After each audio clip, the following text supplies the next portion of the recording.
시청하시기 전에 구독과 좋아요 버튼 꼭 눌러주시면 영상 제작에 큰 힘이 됩니다. 믿을 수 없는 소문이 퍼졌습니다. 11월 초 전 세계 축구 팬들 사이에서 한 루머가 폭발적으로 확산됐어요. 손흥민이 내년 1월 단기 임대로 유럽 무대에 복귀한다는 이야기였죠. 안녕하십니까? 저는 해외 스포츠 전문 기자 마크 윌슨입니다. 오늘은 여러분께 손흥민을 둘러싼 충격적인 루머와 그 진실에 대해 전해드리겠습니다. 소문은 구체적이었습니다. 손흥민이 2025 MLS 정규 시즌을 마치고 내년 1월 겨울 이적 시장에서 단기 임대를 통해 유럽으로 돌아간다는 거였죠. 목적지는 두 곳이었습니다. 그가 10년을 보낸 토트넘 호스퍼, 그리고 이탈리아 명문 AC 밀란이었어요. 이론상으로는 가능한 이야기였습니다. 왜냐하면 선례가 있었으니까요. 바로 데이비드 베컴이었습니다.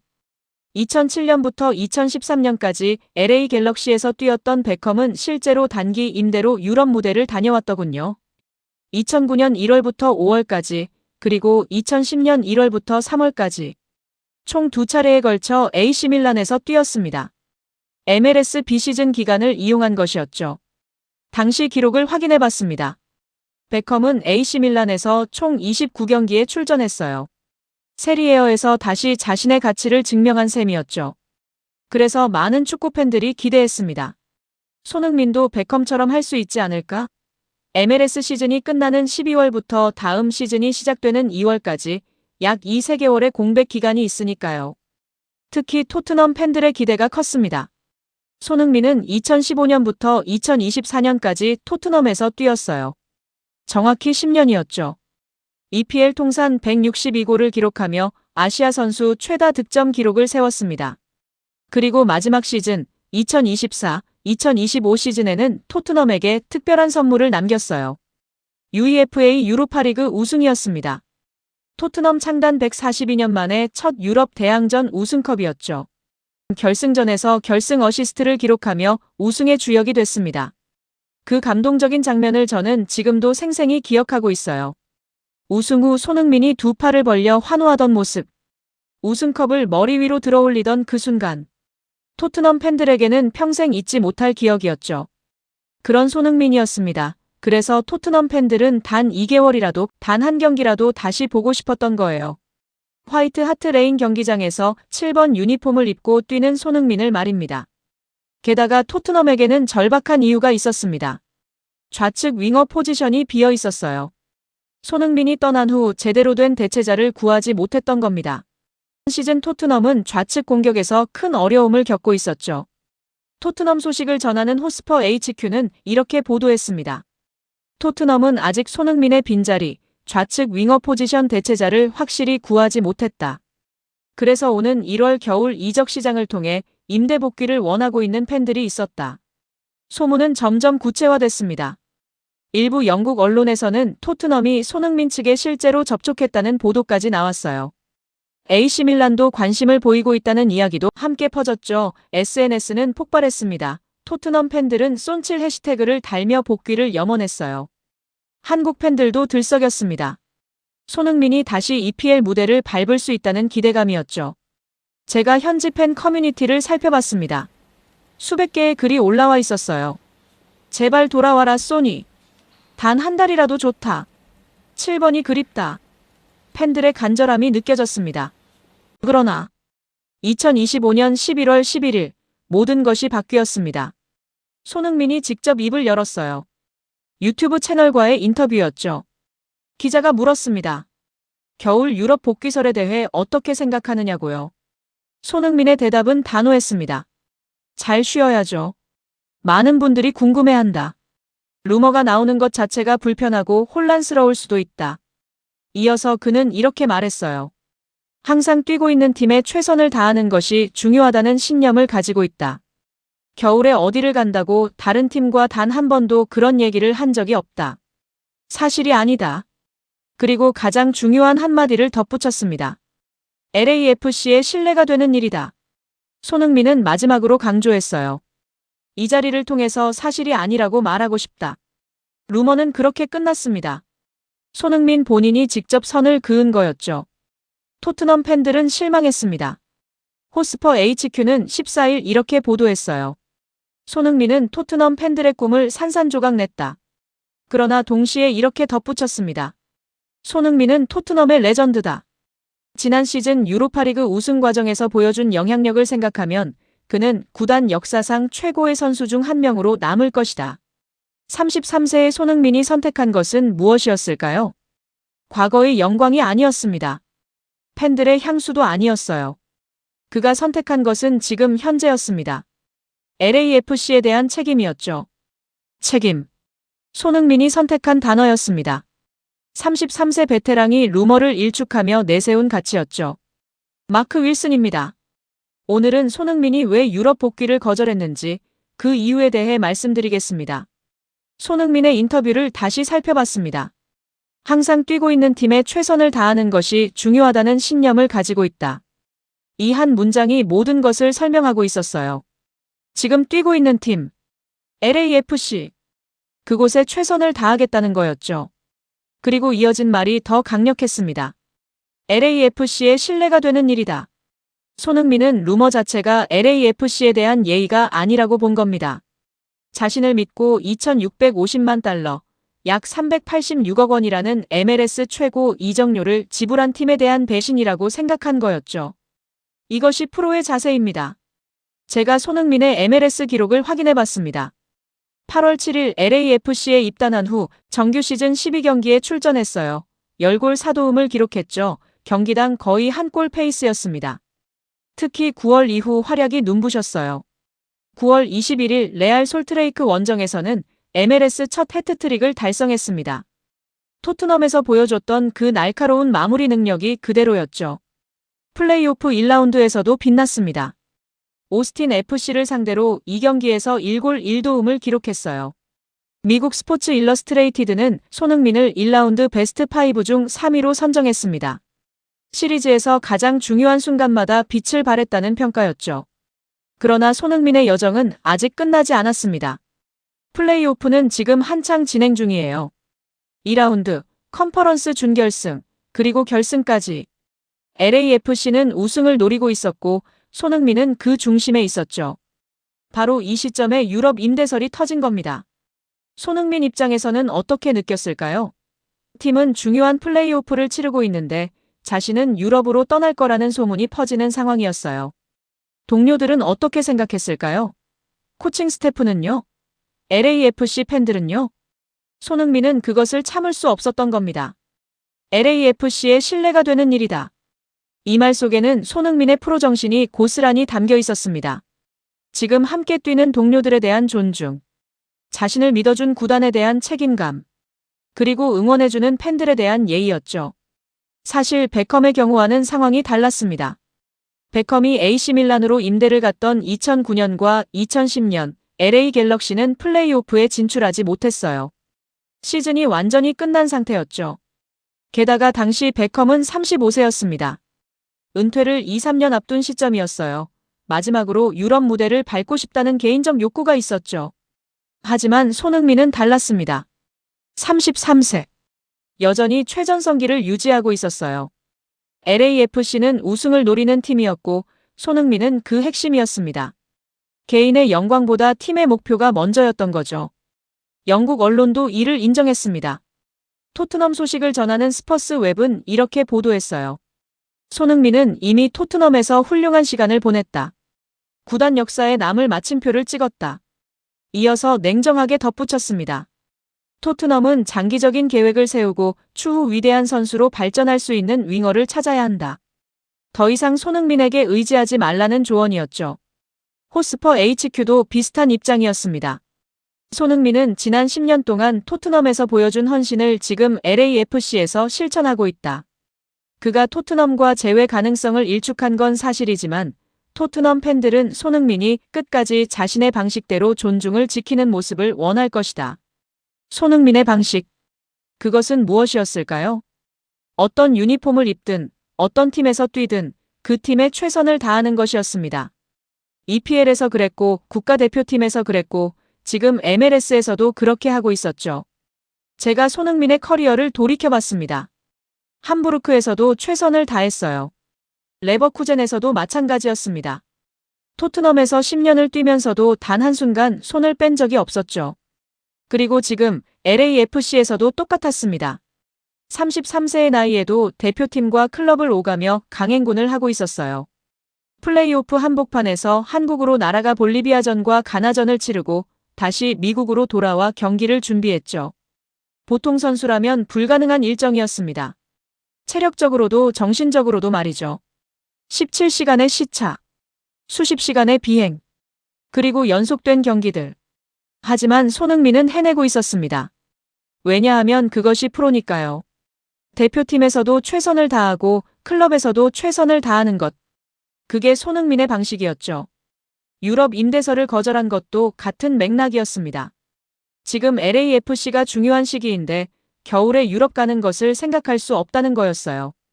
그건 팀에 대한 배신이고 동료들에 대한 결례라고 본 겁니다. 손흥민은 인터뷰에서 이렇게 강조했습니다. 잘 쉬어야죠. 겨울에 유럽 가는 게 아니라 쉬겠다는 거였어요. 한 시즌 내내 쉬지 않고 달려온 몸을 회복하고 다음 시즌을 준비하겠다는 뜻이었죠. 이건 역시 프로의 자세였습니다. 33세의 나이를 생각하면 더욱 그랬어요. 젊은 선수들처럼 무리할 수 없었습니다. 체력 관리, 부상 예방이 중요했죠. 유럽 임대로 2, 3개월 더 뛰는 것보다 확실히 쉬고 재충전하는 것이 장기적으로 현명한 선택이었습니다. 토트넘 팬들은 실망했을 수 있습니다. 단 한 경기라도 다시 보고 싶었을 테니까요. 화이트 하트레인에서 7번 유니폼을 입은 손흥민을 말입니다. 하지만 동시에 자랑스러워해야 합니다. 손흥민이 끝까지 프로답게 행동하고 있다는 것을, 어떤 유혹에도 흔들리지 않고 자신의 원칙을 지키고 있다는 것을 말이죠. 호스퍼 HQ의 표현처럼 손흥민은 자신의 방식대로 존중을 지키고 있었습니다. 그리고 그 방식은 정확했습니다. 과거의 영광에 안주하지 않고 현재에 충실한 것. 팬들의 향수보다 팀의 목표를 우선하는 것. 개인의 욕심보다 동료들과의 약속을 지키는 것. 33세, 손흥민은 여전히 배우고 있었습니다. 아니, 가르치고 있었죠. 진정한 프로가 무엇인지를 말입니다. 열골 사도움. 손흥민이 LAFC에서 12경기 만에 기록한 숫자였습니다. 단순한 숫자가 아니었어요. 그의 선택이 옳았다는 증거였죠. 마크 윌슨입니다. 오늘은 손흥민이 LAFC에서 어떤 모습을 보여주고 있는지 말씀드리겠습니다. 8월 7일 LAFC 입단 발표가 있었습니다. 이적료 2,650만 달러. MLS 역사상 최고액이었어요. 엄청난 기대와 부담이었죠. EPL에서 162골을 넣은 레전드가 과연 MLS에서도 통할 것인가? 현지 언론들의 시선이 집중됐습니다. 손흥민의 데뷔는 8월 10일이었어요. 시카고 파이어 원정 경기였죠. 교체로 투입된 손흥민은 후반 33분 페널티킥을 유도했습니다. 팀은 2대2 동점을 만들었어요. 화려한 데뷔는 아니었지만 존재감은 확실히 보여줬죠. 그리고 일주일 후였습니다. 8월 17일 뉴잉글랜드 레볼루션 원정. 손흥민은 첫 도움을 기록했어요. 24일 FC 댈러스 원정에서는 환상적인 프리킥으로 데뷔골까지 터뜨렸죠. 본격적인 시작이었습니다. 제가 손흥민의 경기 영상을 분석해봤습니다. 9월 이후 활약이 특히 눈부셨더군요. 어매치 휴식을 마치고 돌아온 후 폭발했어요. 9월 21일 레알 솔트레이크 원정이었습니다. 손흥민은 이날 해트트릭을 달성했어요. MLS 첫 해트트릭이었죠. 왼발, 오른발, 헤딩. 모든 무기를 동원한 완벽한 쇄골이었습니다. 토트넘에서 보여줬던 그 손흥민이었어요. 흥미로운 기록이 하나 더 있었습니다. 손흥민의 해트트릭 전후로 LAFC는 3경기 연속 해트트릭을 배출했어요. 9월 14일 산호세전, 20일 솔트레이크 홈경기, 그리고 21일 손흥민의 해트트릭까지. MLS 최초 기록이었습니다. 손흥민 합류 후 LAFC의 공격력이 완전히 달라졌다는 증거였죠. 제가 통계를 확인해보니 손흥민이 선발로 나선 경기에서 LAFC의 평균 득점이 경기당 2.09골이었습니다. 손흥민 합류 전에는 1.66골이었어요. 경기당 0.43골이 증가한 겁니다. 작아 보이시나요? 시즌으로 환산하면 10골 이상 차이가 나는 숫자였죠. 플레이오프에서도 빛났습니다. 1라운드 상대는 오스틴 FC였어요. 1차전 홈경기에서 LAFC는 2대1 승리를 거뒀습니다. 손흥민은 결정적인 패스로 팀을 도왔죠. 2차전 원정이 압권이었습니다. 전반 20분 손흥민이 측면을 파고들었어요. 수비수 앞에서도 침착하게 왼발 슈팅을 날렸습니다. 골망이 흔들렸죠. 선제골이었어요. 불과 4분 후였습니다. 이번에는 손흥민이 조력자로 변신했어요. 골키퍼를 제치고도 욕심내지 않고 동료에게 정확한 패스를 내줬습니다. 추가골이었죠. 결과는 4대1 완승이었습니다. 미국 스포츠 일러스트레이티드는 손흥민을 1라운드 베스트 5중 3위로 선정했어요. 평가는 이랬습니다. 시리즈에서 가장 중요한 순간마다 빛을 발했다. 득점과 도움을 모두 기록했고 이번 라운드 전체 선수 중 가장 많은 키패스 10개를 만들어냈다. 키패스 10개였습니다. 단순히 골과 도움만이 아니었어요. 손흥민은 팀 전체의 공격을 설계하고 있었죠. EPL에서 쌓은 경험과 시야가 MLS에서도 그대로 통했습니다. LAFC 동료들의 반응이 흥미로웠습니다. 제가 현지 언론 인터뷰를 확인해보니 여러 선수들이 손흥민을 리더 중 한 명으로 언급했더군요. 입단한 지 불과 3, 4개월 만이었어요. 라커룸에서도 그의 목소리가 커지고 있었습니다. 젊은 선수들은 손흥민의 플레이를 보며 배웠어요. 베테랑 선수들은 그의 경험을 신뢰했죠. EPL과 월드컵을 모두 경험한 월드클래스였으니까요. 특히 훈련 태도가 남달랐다고 합니다. 33세의 나이에도 가장 먼저 나오고 가장 늦게 들어갔어요. 자기 관리도 철저했죠. 회복 루틴, 식단 관리, 컨디션 조절까지 모든 것이 체계적이었습니다. LAFC 관계자는 이렇게 말했습니다. 손흥민은 프로 중의 프로다. 바로 이것이었습니다. 손흥민이 유럽 임대설을 거절하며 LAFC의 신뢰가 되는 일이라고 말한 이유가 바로 이거였어요. 자신을 믿고 최고 이적료를 지불한 팀. 함께 우승을 노리는 동료들. 응원해주는 팬들. 그들에게 최선을 다하는 것이 프로의 도리라고 본 겁니다. 반면 토트넘은 어땠을까요? 스퍼스 웹의 보도는 냉정했습니다. 토트넘은 손흥민을 대체할 수 있는 선수를 찾아야 한다. 그가 토트넘으로 복귀하지 않는 것은 어쩌면 최선의 선택이다. 이어서 이렇게 덧붙였어요. 토트넘은 장기적인 계획을 세우고 추후 위대한 선수로 발전할 수 있는 윙어를 찾아야 한다. 손흥민에게 더 이상 기대지 말라는 조언이었죠. 실제로 토트넘은 좌측 윙어 포지션에서 어려움을 겪고 있었습니다. 손흥민이 떠난 후 명확한 대체자를 구하지 못했거든요. 이번 시즌 공격력이 예년만 못했어요. 그래서 임대라도 원했던 겁니다. 하지만 손흥민의 선택은 명확했어요. 과거가 아니라 현재. 토트넘이 아니라 LAFC. 향수가 아니라 책임이었죠. 호스퍼 HQ는 이를 인정했습니다. 손흥민은 토트넘의 레전드다. 지난 시즌 유로파리그 우승 과정에서 보여준 영향력을 생각하면 그는 구단 역사상 최고의 선수 중 한 명으로 남을 것이다. 레전드로 남는 것으로 충분했습니다. 10년의 세월. 162골. 유로파리그 우승. 손흥민은 토트넘에게 이미 모든 것을 줬어요. 더 이상 빚진 것이 없었죠. 이제는 LAFC였습니다. 2,650만 달러의 가치를 증명할 차례였어요. 10골 사도움은 시작에 불과했습니다. 플레이오프는 아직 진행 중이었고 우승이라는 목표가 남아있었죠. 손흥민은 LA에서 증명하고 있었습니다. 자신의 선택이 옳았다는 것을. 책임감 있는 프로가 무엇인지를. 그리고 33세에도 여전히 월드클래스라는 것을 말입니다. 토트넘 팬들은 아쉬워할 수 있습니다. 하지만 동시에 자랑스러워해야 했어요. 자신들이 응원했던 선수가 끝까지 프로답게 행동하고 있다는 것을요. 2,650만 달러. MLS 역사상 최고 이적료였습니다. 그리고 지금 그 돈이 아깝지 않다는 것이 증명되고 있었어요. 마크 윌슨입니다. 오늘은 손흥민의 가치를 숫자로 말씀드리겠습니다. 제가 손흥민의 이적료 역사를 추적해봤습니다. 2013년 레버쿠젠 1,000만 유로, 2015년 토트넘 3,000만 유로, 2024년 LAFC 2,650만 달러. LAFC가 지불한 금액은 약 2,300만 유로였어요. 토트넘이 9년 전 지불한 것보다 낮았죠. 그런데 손흥민은 당시 23세였고 지금은 33세입니다. 10년의 차이였어요. 보통 33세 선수에게 이런 돈을 지불하지 않습니다. 그런데 LAFC는 과감하게 배팅했죠. 과연 옳은 선택이었을까요? 숫자가 답했습니다. 정규 시즌 12경기 10골 4도움 경기당 득점 0.83골 경기당 공격 포인트 1.17개. MLS 전체에서 리오넬 메시 1.08 다음이었어요. 메시는 38세입니다. 손흥민은 33세였죠. 나이를 고려하면 더 놀라운 수치였습니다. 플레이오프까지 포함하면 더 인상적이었어요. 총 14경기 출전 11골 5도움 총 공격 포인트 16개, 경기당 1.14개. 제가 이 수치를 EPL 시절과 비교해봤습니다.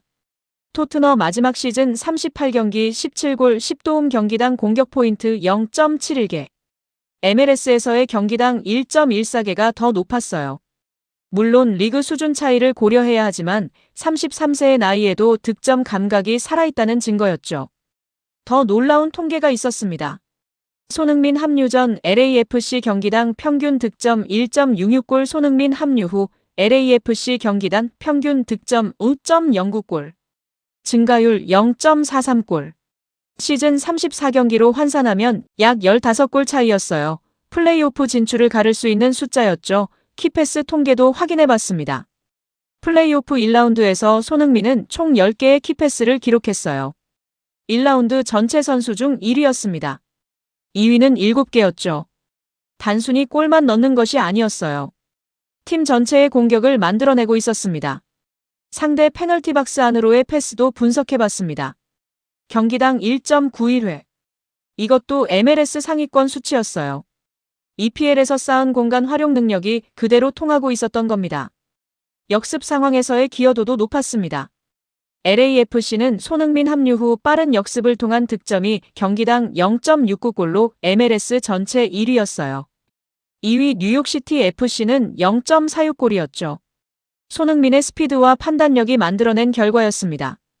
제가 손흥민의 커리어 통산 기록을 정리해봤습니다.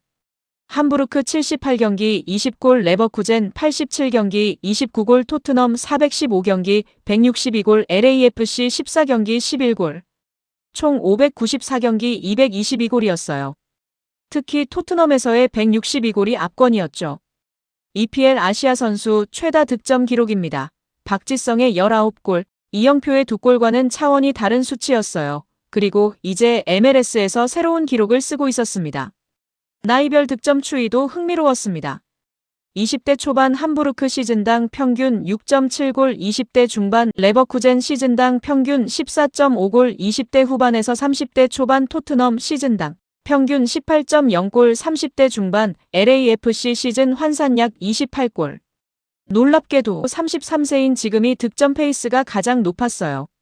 물론 리그 수준 차이가 있지만 나이가 들어도 결정력은 오히려 향상됐다는 의미였죠.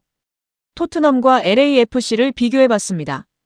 토트넘 10년 415경기 162골 85도움 총 247개 경기당 0.6경기, LAFC 4개월 14경기 11골 5도움 총 16개 경기당 1.14개. 단순 비교는 무리가 있지만 손흥민이 LAFC에서 더 공격적인 역할을 맡고 있다는 증거였어요. 경제적 가치도 분석해봤습니다. 골당 약 240만 달러. 비싸 보이시나요? 메시의 경우를 보면 달랐습니다. 메시 이적료는 공개되지 않았지만 연봉이 약 2천만 달러로 추정됐어요. 한 시즌 20골을 넣는다면 골당 100만 달러였죠. 그런데 메시는 38세였고 손흥민은 33세였습니다. 5년의 차이. 장기적으로 보면 손흥민의 가치가 더 높을 수도 있었어요. 티켓 판매와 시청률도 급증했습니다. 제가 현지 보도를 확인해보니 손흥민 합류 후 LAFC 홈경기 평균 관중이 약 15% 증가했더군요. 한국 팬들의 방문이 늘었고 온라인 중계 시청자도 급증했어요. 구단 입장에서는 2,650만 달러 이상의 가치를 창출하고 있었던 겁니다. SNS 팔로워도 폭발적으로 증가했습니다.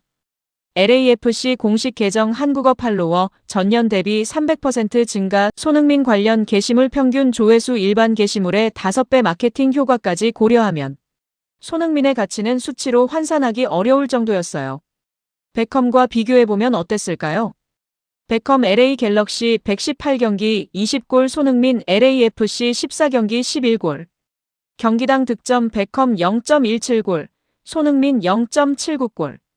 베컴은 미드필더였고 손흥민은 공격수라는 차이가 있지만 순수 골 생산력에서는 손흥민이 압도적이었어요. 마지막으로 가장 중요한 수치를 확인해 봤습니다. 플레이오프 승률 100% 이전 2승. 결국 축구에서 가장 중요한 것은 승리였습니다. 손흥민이 있는 LAFC는 플레이오프에서 한 번도 지지 않았어요. 2,650만 달러. 이제 이 숫자가 아깝지 않다는 것이 명확했습니다. 오히려 싸게 샀다는 평가마저 나올 정도였죠. 토트넘은 10년 전 3천만 유로를 지불했고 162골과 유로파리그 우승컵을 받았어요. LAFC는 2,650만 달러를 지불했고 지금 손흥민으로부터 무엇을 받고 있는 중이었습니다. 숫자는 거짓말하지 않습니다. 손흥민의 가치는 33세인 지금도 여전했어요. 유럽 임대설을 거절한 것은 LAFC에게도 손흥민 본인에게도 옳은 선택이었죠. 33세. 손흥민의 나이였습니다. 축구선수로서는 베테랑이라 불리는 나이였죠. 마크 윌슨입니다. 오늘은 손흥민이 짊어진 책임의 무게에 대해 말씀드리겠습니다. 11월 14일 손흥민은 대한민국 대전에 있었습니다. 볼리비아와의 평가전을 2대 0으로 승리로 이끌었습니다. LAFC 플레이오프 한복판이었지만 대표팀 소집에 응한 겁니다. 홍명보 감독이 불렀고 손흥민은 갔죠. 보통 선수라면 거절할 수도 있었습니다. 클럽 시즌이 중요한 시기였어요. 플레이오프 2라운드를 앞두고 있었죠.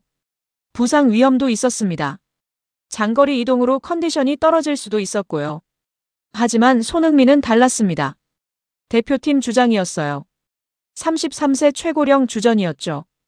후배들을 이끌어야 했습니다. 그게 책임이라고 생각했던 겁니다. 제가 손흥민의 일정을 정리해봤습니다. 11월 9일 LAFC 플레이오프 1라운드 2차전 미국 11월 11일 한국행 비행 11시간 11월 13일 대표팀 훈련 대전 11월 14일 볼리비아전 대전 11월 18일 가나전 서울 11월 19일 미국행 비행 11시간 11월 23일 플레이오프 2라운드 예정 17시간의 시차를 2번 넘나드는 일정이었어요. 보통 선수라면 중간에 무너질 수도 있는 스케줄이었습니다. 33세의 나이에는 더욱 그랬죠. 회복력이 20대와 다르니까요. 그런데 손흥민은 해내고 있었습니다. 대한민국 축구협회 관계자는 이렇게 말했더군요. 나이가 들었지만 컨디션 조절 능력은 오히려 더 좋아졌다. 철저한 자기관리의 결과였어요. 식단, 수면, 회복 루틴. 모든 것이 체계적이었습니다. 20년 프로 생활에서 쌓은 노하우였죠. LAFC 관계자도 비슷한 이야기를 했습니다. 손흥민은 프로 중에 프로다. 자기 관리가 철저하고 회복 루틴도 체계적이다. 33세에도 최전성기를 유지하는 비결이었어요. 하지만 몸은 정직했습니다. 제가 손흥민의 최근 인터뷰를 확인해봤습니다. 잘 쉬어야죠 라는 표현이 여러 번 나왔더군요. 유럽 임대를 거절한 이유도 그거였어요. 겨울에 2~3개월 더 뛰는 것보다 확실히 쉬는 것이 낫다고 판단한 겁니다. 이것도 프로의 선택이었어요. 젊었을 때는 무리해도 괜찮았습니다. 회복이 빨랐으니까요. 그런데 33세는 달랐어요. 한번 무리하면 부상으로 이어질 수 있었죠. 장기적으로 봐야 했습니다. LAFC와 계약은 아직 1년 반 이상 남아 있었어요. 다음 시즌도 최선을 다해야 했습니다.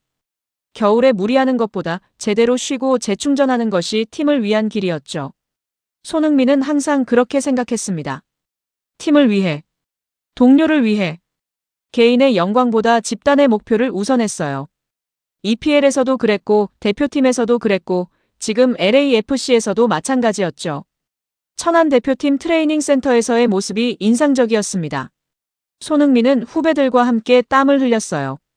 33세 최고령이었지만 가장 열심히 뛰었죠. 젊은 선수들이 그를 바라봤습니다. 배웠어요. 이것이 리더의 모습이었습니다. 말이 아니라 행동으로 보여주는 것. 33세의 나이에도 최선을 다하는 모습으로 후배들에게 가르치는 것. 책임이란 무엇인지를 몸으로 보여주는 것이었죠. 홍명보 감독은 기자회견에서 이렇게 말했습니다. 손흥민 선수가 있어서 든든하다. 어려운 상황에서도 흔들리지 않는 버팀목이다. 그럴 때 손흥민 같은 베테랑이 필요했던 겁니다. 손흥민은 알고 있었습니다. 자신이 가야 한다는 것을, 힘들어도 가야 한다는 것을, 그게 주장의 책임이라는 것을 말이죠. 이런 모습이 토트넘 팬들에게도 감동을 주었습니다. 호스퍼 HQ는 이렇게 썼어요. 손흥민은 지난 10년 동안 토트넘에서 보여준 헌신을 지금 LAFC에서 실천하고 있다.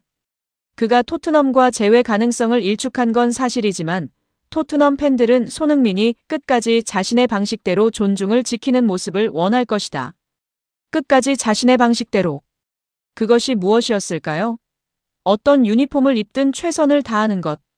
팀에 대한 책임을 끝까지 지키는 것. 개인의 영광보다 집단의 목표를 우선하는 것이었죠. 33세 손흥민은 여전히 그렇게 살고 있었습니다. EPL에서 162골을 넣었지만 교만하지 않았어요. MLS로 왔지만 최선을 다했습니다. 대표팀에서도 클럽에서도 한결같았죠. 젊은 선수들이 보고 배워야 할 모습이었습니다. 손흥민의 20년 프로 생활을 돌이켜봤습니다. 단 한 번도 논란에 휘말린 적이 없었어요. 감독과 마찰도 없었습니다. 동료들과 싸운 적도 없었죠. 조용히 묵묵히 자기 할 일을 했습니다.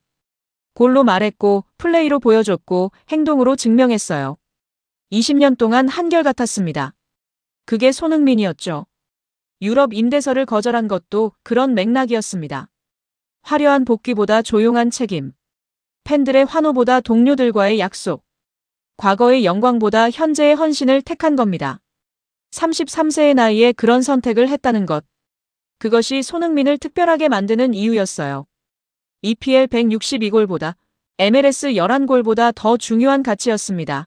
프로란 무엇인가를 보여주는 것이었죠. 한국의 5, 60, 70대 팬들이 손흥민을 좋아하는 이유가 여기에 있었습니다. 화려한 기술이 아니었어요. 많은 골도 아니었습니다. 끝까지 책임을 다하는 모습. 나이가 들어도 최선을 다하는 자세. 묵묵히 자기 길을 가는 태도였죠. 그것이 시니어 세대가 중요하게 여기는 가치였습니다. 손흥민은 지금도 그 가치를 실천하고 있었어요. 대전 훈련장에서, LA 경기장에서, 비행기 안에서, 어디에 있든 한결같았죠. 33세 손흥민의 책임은 계속되고 있었습니다. LAFC 우승을 향해, 대표팀 월드컵을 향해, 그리고 자신이 정한 프로의 길을 향해 말입니다. 2025년 11월 14일 손흥민이 유럽 임대설을 공식 부인한 날이었습니다. 그리고 새로운 이야기가 시작된 날이기도 했죠. 마크 윌슨입니다. 오늘은 손흥민의 선택이 우리에게 주는 의미에 대해 말씀드리겠습니다. 지금까지의 이야기를 정리해 보겠습니다. 손흥민을 둘러싼 루머가 있었어요. 내년 1월 토트넘이나 AC밀란으로 단기 임대를 간다는 소문이었죠. 베컴의 설레가 있었고 토트넘 팬들의 기대가 있었습니다. 하지만 손흥민은 거절했습니다. LAFC의 신뢰가 되는 일이다. 단호한 한마디였어요. 루머 자체가 불편하다고 했습니다. 지금 뛰고 있는 팀에 최선을 다하는 것이 중요하다고 강조했죠. 이것이 프로의 자세였습니다. LAFC에서 손흥민은 증명하고 있었어요. 12경기 10골 4도움. 플레이오프까지 포함하면 14경기 11골 5도움이었죠. 2,650만 달러의 가치를 넘어섰습니다. 숫자가 말해주고 있었어요. 경기당 1.14개의 공격 포인트. 키패스 10개로 플레이오프 1라운드 1위. 손흥민 합류 후 팀 득점 경기당 0.43골 증가. 모든 지표가 상승했죠. 그리고 33세의 나이에도 책임을 다하고 있었습니다. LAFC 플레이오프 한복판에서 태평양을 건너 대표팀에 합류했어요. 17시간의 시차, 11시간의 비행. 보통 선수라면 불가능한 일정이었죠. 하지만 손흥민은 해냈습니다. 왜 그랬을까요?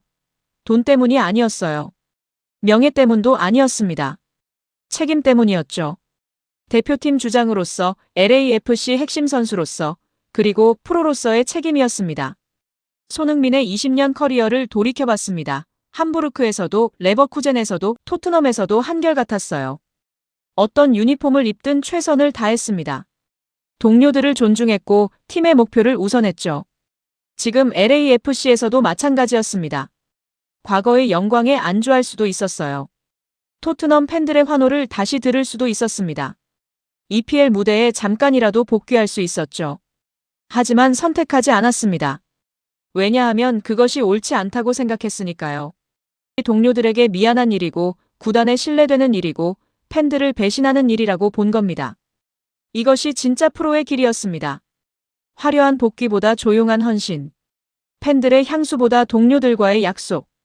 개인의 영광보다 팀의 목표. 손흥민은 항상 그런 선택을 해왔어요. 토트넘 언론도 이를 인정했습니다. 호스퍼 HQ는 이렇게 썼죠. 손흥민은 끝까지 자신의 방식대로 존중을 지키는 모습을 보여주고 있다. 자신의 방식. 그것은 무엇이었을까요? 어디에 있든 최선을 다하는 것. 책임을 끝까지 지키는 것. 말이 아니라 행동으로 보여주는 것이었습니다. 20년 동안 한결같았던 그 방식이었죠. 스퍼스 웹은 더 냉정했습니다. 토트넘은 손흥민을 대체할 선수를 찾아야 한다. 장기적인 계획을 세워야 한다. 과거에 연연하지 말라는 조언이었어요. 손흥민은 이미 토트넘에게 모든 것을 줬습니다. 10년의 세월, 162골, 유로파리그 우승. 더 이상 빚진 것이 없었죠. 이제는 각자의 길을 가야 할 때였습니다. 토트넘은 새로운 스타를 찾아야 했어요. 손흥민은 LAFC에서 새로운 역사를 써야 했습니다. 과거가 아니라 미래를 향해 가야 했죠. 손흥민의 선택은 많은 것을 생각하게 합니다. 특히 시니어 분들에게는 더욱 그럴 거예요. 평생 한 직장에서 한자리에서 묵묵히 일해온 세대.